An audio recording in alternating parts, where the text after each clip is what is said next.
Hi friends, ఇక్కడ question చూస్తే ఒక త్రిభుజాకార స్థలం యొక్క భుజాల నిష్పత్తి 3:4:5 అంటున్నాడు.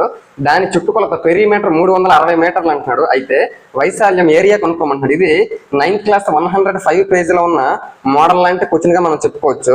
ఆప్షన్స్ ఇలా ఇచ్చాడు. మనకి ఏమి ఇచ్చాడు? భుజాల నిష్పత్తి ఇచ్చాడు, చుట్టుకొలత ఇచ్చాడు. పెరిమీటర్ అంటే ఏంటి? అన్ని భుజాల తలకు మొత్తంగా చెప్పొచ్చు. ఇక్కడ భుజాల తలకు నిష్పత్తి మొత్తం చేద్దాం.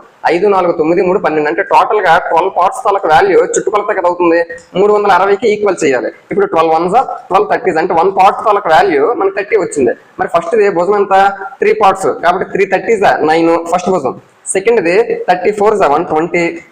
Next third 35s 150. మనం ఇప్పుడు త్రిభుజ వైశాల్యం కొనుక్కోవాలి. భుజాలు తెలుసు కాబట్టి త్రిభుజ వైశాల్యానికి formula √S into S minus A into S minus B into S minus C. ఇదంతా మనం చెయ్యాలి యాక్చువల్గా. అయితే ఎస్ అంటే ఇక్కడ ఏంటి? మనకి A+B+C/2 అంటే చుట్టుకొలతలో సగంగా మనం చెప్పొచ్చు. ఆ ఎస్ వాల్యూ వేసి ఎస్ లో నుంచి ఏ తీసేసి తర్వాత బి తీసి తర్వాత సి తీసి ఇదంతా చెయ్యాలి. ఎప్పుడు?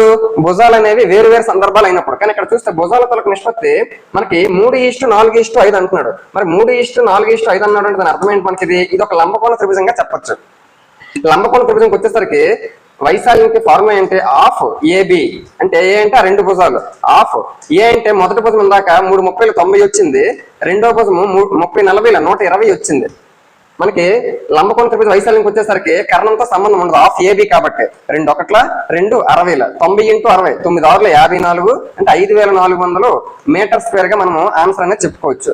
Option 2 is the correct answer. ఇక్కడ ఇది లంబకోణ త్రిభుజం అయిందనే విషయాన్ని మనం గమనిస్తే హాఫ్ AB తో డైరెక్ట్ గా చేయొచ్చు. అలా చేయని సందర్భంలో మామూలుగా ఇంతకు ముందు చెప్పినట్టు √S into S minus A అటువంటి ఫార్ములాను వేయవలసిన అవసరం అనేది ఉంటుంది.